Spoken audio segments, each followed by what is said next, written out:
자, 안녕하세요 여러분. 신기방기 건설안전기사의 저자 한유자 리더입니다. 자, 오늘 2022년 필답병 4회차 해설 강의 들어가겠습니다. 자, 첫 번째 문제. 계단의 설치 기준이다. 산업안전보건법령상 다음 가로 안에 빈칸을 채우시오라고 나왔습니다.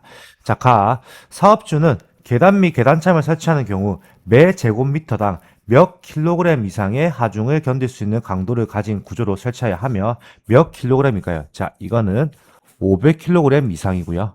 자, 안전율은 몇 이상으로 해야 한다? 안전율은 4 이상으로 해야 합니다. 자, 사업주는 계단을 설치하는 경우 그 폭을 몇 미터 이상으로 해야 한다? 이거는 1미터 이상입니다. 이어서 사업주는 높이가 3미터 초과하는 계단에 높이 3미터 이내마다 진행하는 방향으로 길이 몇 미터 이상의 계단참을 설치해야 하는가? 자, 이거는 1.2미터 이상입니다. 자, 마지막 사업주는 높이 몇 미터 이상의 계단에 개방된 측면에 안전난간을 설치해야 한다. 자, 이거는 1미터 이상이 되겠죠. 자, 이렇게 해서 여러분들 정리하시면 되겠습니다. 자, 넘어가겠습니다. 자, 2번 계산문제 나왔습니다. 다음 보기에 건설업 산업안전보건관리비를 계상하시오라고 나왔습니다. 자, 해당 내용 여러분들 아시죠? 25년 2월 개정이 맞춰가지고 거기에 맞춰 문제를 다시 재편집하였습니다. 자, 첫 번째 보기 건축공사 나와 있고요.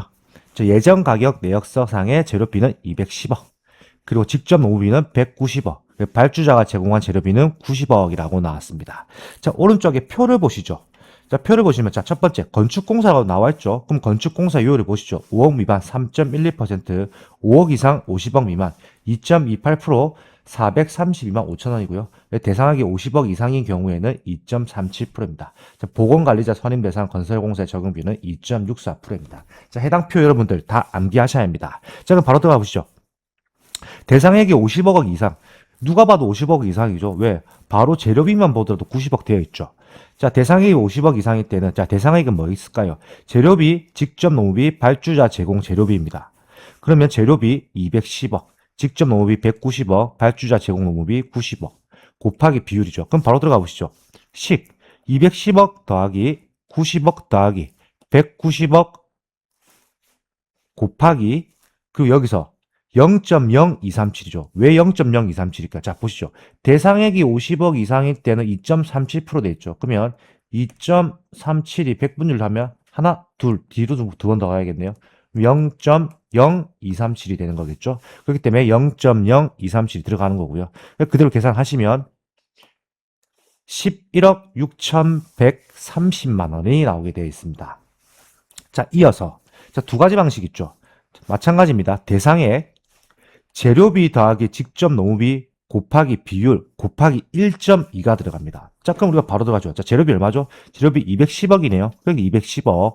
그리고 직접 노무비 얼마죠? 190억이죠. 그렇기 때문에 더하기 190억. 그렇죠. 곱하기 비율 똑같죠? 2.37%. 곱하기 0.0237. 그 곱하기 비율 1.2 곱해줘야죠. 곱하기 1.2. 그 푸시면 얼마다? 11억 3,760만 원이 나옵니다. 자, 여기서 1, 2의 값 중에 자, 작은 값이 산업안전보건관리비이므로 그럼 뭐가 산업안전보건관리비일까요? 둘 중에 작은 거 쓰면 되겠네요. 그럼 작은 거 11억 3,760만 원이 산업안전보건관리비가 되는 겁니다. 어려워 보이지 않습니다. 제 눈에는. 왜 그러냐면 여러분들 이 문제만 보면 뭐야 싶어서 안 해려고 하시고 안 풀려고 하십니다. 근데 이거 차근차근 식 대입해서 푸시면 결코 어려운 문제 아닙니다. 자, 넘어가겠습니다. 3번 구조물 해체 공사에 쓰는 해체 작업용 기계기구를 5가지만 작성하시오라고 나왔습니다. 자, 저는 딱 보자마자 바로 나오는 게 있네요. 앞세기 아니까 첫 번째. 그렇게 첫 번째 앞서기. 두 번째 대형 브레이커입니다. 브레이커. 이게 보통 현장에서 브레이커라고 하거든요. 현장 용어로. 자, 세 번째 핸드 브레이커. 똑같습니다. 똑같은 브레이커인데 대형은 말고 큰 거고요. 핸드는 손 아닙니까? 손으로 들 수 있는 브레이커다. 그리고 네 번째 절단 톱이 있고요. 그 다섯 번째 철제 해머가 있습니다. 그 나머지 것도 더 많은데 이거는 5가지 딱 외워놓으시기 좋을 것 같습니다. 자, 넘어가겠습니다. 자, 4번 도로터널 1종 시설물을 3가지만 작성하시오라고 나왔습니다. 자, 답 바로 알려드리죠. 자, 첫 번째 연장 1000m 이상의 터널, 그 두 번째 3차로 이상의 터널, 그 세 번째 터널 구간의 연장이 500m 이상인 지하차도입니다. 이렇게 해서 세 가지를 작성하시면 되겠습니다. 자, 넘어가겠습니다. 자, 5번. 산업안전보건법령상 크레인의 전용 탑승 설비를 설치하고 근로자를 운반하거나 근로자를 달아올리는 작업을 할 때 추락 위험을 방지하기 위한 사업주의 조치사항을 두 가지 작성하시오 라고 나왔습니다. 자, 해당 내용 자주 나오는 내용이네요. 역시나 별표 하나 정도 치겠습니다. 자, 첫 번째, 탑승 설비가 뒤집히거나 떨어지지 않도록 필요한 조치랄 거 당연하겠죠. 탑승 설비가 뒤집히거나 떨어지지 않도록 해야지 이게 뒤집히면 뭐겠습니까? 사람이 그대로 떨어지는 거겠죠. 그렇기 때문에 그런 조치는 당연히 해야 하는 거겠죠. 두 번째, 탑승 설비를 하강시킬 때에는 동력 하강 방법을 할 것 맞습니다. 탑승 설비를 하강시키는데 갑자기 툭 떨어지면 이상하잖아요. 그렇기 때문에 동력 하강 방법을 사용해야 하는 거고요. 세 번째, 안전대나 구명줄을 설치하고 안전난간을 설치할 수 있는 구조의 경우이면 안전난간을 설치할 것. 맞습니다. 안전대나 구명줄을 설치하고 근데 이것만 설치했는데 안전난간을 설치하는데 뭔가 비좁을 수도 있거든요. 근데 비좁더라도 안전난간을 설치할 수 있는 구조인 경우이면 안전난간을 설치한다. 이 내용도 꼭 적어주시는 게 좋을 것 같습니다. 그렇기 때문에 암기법은 탑 안으로 되는 거고요. 자, 이 해당 법안 어디냐? 산업안전보건기준에 관한 규칙 제86조 탑승의 제한에 나와 있는 내용입니다. 그 해당 내용 여러분들 작업형도 출제됩니다. 알아놓으시는 게 좋을 것 같습니다. 자, 넘어가겠습니다. 자, 6번. 시멘트 품질 시험 5가지만 작성하시오 라고 나왔습니다. 자, 이거는 품질 관리자가 하는 업무이긴 한데요. 그런데 안전관리자도 이게 무슨 내용인지 알고는 있어야겠죠. 자, 첫 번째, 응결 시간 시험입니다. 두 번째, 수와 열 시험. 세 번째, 제일 중요한 거죠. 압축 강도 시험. 항상 합니다. 네 번째, 안정도 시험. 다섯 번째, 분말도 시험입니다. 보통 현장 가면 압축 강도 시험은 필수입니다. 필수. 자, 넘어가겠습니다. 7번. 산업안전보건법령상 양중기에서 사전에 조정해야 할 방호장치 종류 4가지를 작성하시오. 자, 양중기의 방호장치. 우리가 건설안전기사를 공부하면 무조건 알아야 될 암기법이겠죠. 자, 암기법 먼저 보여드릴게요. 암기법은 건과 제비입니다. 그럼 첫 번째, 건과 방지장치, 가부하 방지장치, 제동장치, 비상정지장치입니다. 그렇기 때문에 암기법 건과 제비입니다. 이거는 모르면은 건설안전기사 이 암기법 모르면 간첩이라고 저는 생각합니다. 자, 넘어가겠습니다. 자, 8번. 산업안전보건법령상 작업의자형 달비계를 설치하는 경우 사업주가 달비계에 사용할 수 없는 작업용 섬유로프 또는 안전대 섬유벨트의 조건을 2가지만 작성하시오 라고 나왔습니다. 자, 이거 참 쉬운 내용이죠. 첫 번째, 꼬임이 끊어진 것. 당연하겠죠. 두 번째, 심하게 손상되거나 심하게 부식된 것. 이렇게 외우시면 되겠습니다. 이 내용은 잘 나오는 내용은 아닙니다. 그런데 간혹 나오는 내용이다 보니 여러분들 잘 알아놓으시는 게 좋을 것 같습니다. 자, 넘어가겠습니다. 자, 9번. 공정 진행에 따른 산업안전보건관리비 사용 기준을 표에 가로 안에 알맞은 내용을 작성하시오 라고 나왔습니다. 자, 첫 번째, 공정률 나왔고요. 그 사용 기준 나오죠. 자, 해당 내용은 참 쉽습니다. 50% 이상 70% 미만일 때는 몇 프로 이상을 사용해야 하는 건가? 자, 이거는 50% 이상입니다. 50% 이상. 자, 그 70% 이상, 90% 미만 몇 프로 써야 할까요? 자, 이것도 역시나 70% 이상입니다. 자, 마지막 90% 이상일 때는 몇 프로 써야 할까요? 자, 이것도 역시나 90% 이상입니다. 자, 이게 무슨 말이냐면 안전관리비가 1억이라고 할게요. 1억. 자, 1억인데 공정률이 진행되겠죠. 그럼 뭐 1%, 뭐 10%, 뭐 25%쭉 되겠죠. 그럼 공정 진행률이 50%라고 가정을 해볼게요. 50%이면 지금 안전관리비를 얼마 써일까요? 50% 안전관리비가 1억이고 공정률이 50%라면 거기에 절반 5천만 원을 써야 하는 겁니다. 5천만 원. 이해되십니까? 이렇게 하는 겁니다. 그러면 공정률 70%라면 얼마 써야겠죠? 1억이라고 했을 때 7천만 원 써야 하는 거겠죠. 여기에 맞춰서 그러니까 공정 진행률에 따라서 거기에 맞춰서 근로자 보호 조치를 위한 보호구라든지 이런 거를 사용해 가지고 거기에 맞춰서 안전에 대한 부분을 챙겨라. 이걸로 생각하시면 되겠습니다. 자, 넘어가겠습니다. 자, 10번. 연약한 점토 지반을 구착할 때 흙막이 벽 배면의 흙의 중량이 굴착 바닥면의 지지력보다 커지면 중량 차이로 인해 굴착 바닥면이 부풀어 오르죠. 부풀어 오르는 히빙이라고 한다. 부풀어 현상, 히빙 현상을 합니다. 자, 히빙 현상 방지 대책 5가지를 작성하시오라는데, 자, 이 내용 보통 세 가지 나옵니다. 보통. 근데 22년부터 5가지를 물어보는 문제가 나왔거든요. 그럼 우리가 5가지 외워야겠죠. 자, 첫 번째, 지하 수위를 저하시킨다. 그 두 번째, 웰포인트 공법을 병행한다. 그 세 번째, 흙막이 벽을 깊게 설치한다. 그리고 네 번째, 차수벽을 설치한다. 그리고 다섯 번째, 차수 그라이팅을 실시한다. 라고 작성하시면 됩니다. 그 암기법은 뭐냐면, 웰,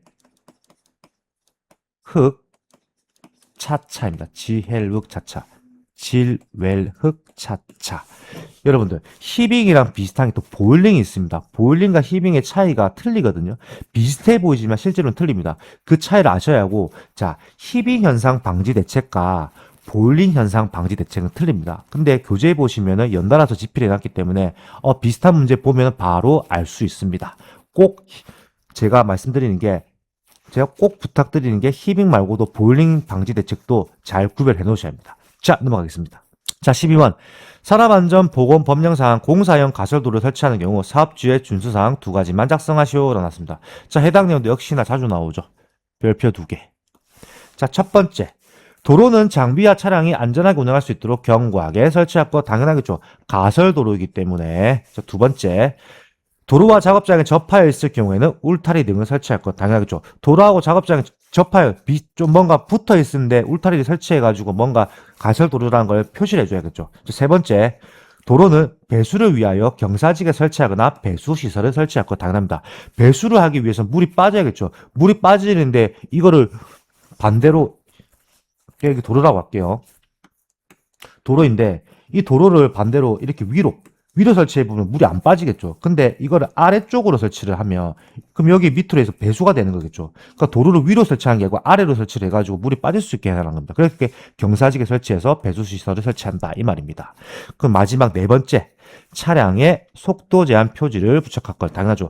공사형 가설도로이기 때문에 이건 아직 위험하기 때문에 당연히 속도 제한 표지를 부착해야 합니다. 그때 암기법은 뭐냐면 도도도차입니다. 자, 이 내용도 자주 나옵니다. 자, 넘어가겠습니다. 자, 12번. 산업안전보건법령상 달비계의 안전개수 관련하여 다음 가로 안에 알맞은 숫자를 작성하시오 라고 나왔는데, 자, 달기 와이로프, 달기 강설 안전개수, 달기 체인 및 달기 후기 안전개수, 달기 강대의 달비계의 하부 및 상부 지점의 안전개수 쭉 나왔는데 해당 여러분 제일 좋아하시는 내용입니다. 자, 답 한번 보시죠.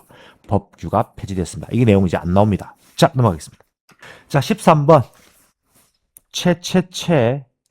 다빈출입니다. 최다빈출 중에서 제일 많이 나온 문제입니다. 제일 많이 나온 문제. 자, 비, 눈, 그 밖의 기상상태의 악화로 작업을 중지시킨 후 또는 비계를 조립 해체하거나 변경한 후에 그 비계를 작업하는 경우에는 해당 작업을 시작하기 전에 사업주가 점검하고 그 이상을 발견하면 즉시 보살 항목을 4가지만 작성하시오 라고 나왔는데 이건 최다빈출 중에서 제일 많이 나온 문제입니다. 그 암기법 뭔지 알려드릴게요. 암기법 손발연기회로입니다. 손발연기회로. 첫 번째 손잡이 탈락 여부. 두 번째 발판 재료의 손상 여부 및 부착 또는 걸림 상태. 그 연결 재료 및 연결 철물의 손상 또는 부식 상태. 그 기둥이 치마 변형 변이 또는 흔들림 상태. 그 해당 비계 연결부 또는 접속부의 풀림 상태. 그 마지막 로프의 부착 상태 및 매단 장치의 흔들림 상태. 저는 이거 무조건 6가지 다 외우라고 합니다. 왜? 제일 많이 나오기 때문에 뭐뭐 제외한 경우는 많습니다. 예를 들어서 뭐 손잡이의 탈락 여부 제외. 자, 이렇게 나오면 여러분들 이렇게 하고 만약에 5가지라고 물어봤다 칠게요. 그럼 여러분들 답은 2, 3, 4, 5, 6 이렇게 5가지 다 쓰셔야 합니다. 이거는 최다빈출이기 때문에 제일 많이 나왔습니다. 그렇기 때문에 이 문제는 언제든지 이렇게 나올 수 있다라는 걸 유념해 두고 이 문제를 암기하시면 되겠습니다. 자, 넘어가겠습니다. 자, 14번. 산업안전보건법령상 작업으로 인하여 물체가 떨어지거나 나로 위험이 있는 경우 위험을 방지하기 위하여 필요한 사업주의 조치사항 3가지를 작성하시오 라고 나왔습니다. 자, 이거 좀 자주 나오는 문제다. 역시나 별표 2개이고요. 그리고 이거는 작업형 나옵니다. 작업형이 굉장히 많이 나옵니다. 작업형 영상 문제에서 자주 나오는 문제입니다. 자, 첫 번째. 낙하물 방지망 설치해야 하고요. 두 번째, 수직 보호망 설치해야 하고요. 세 번째, 방호 선반을 설치해야 하고요. 네 번째, 출입 금지 구역의 설정을 해야 하고요. 그 마지막 5번째, 보호구에 착용을 해야 합니다. 자, 해당 법안은 여러분들 산업안전보건기준에 관한 규칙 제14조 낙하물에 의한 위험의 방지의 내용이 나와 있습니다. 자, 이것으로 22년 4회차 해설 강의가 종료되었습니다. 20년 4회차는 조금 다른 회차보다는 조금 쉽게 느껴진 회차였던 것 같습니다. 저는 신기방의 건설함정 기사의 저자 한현유자 리더였습니다.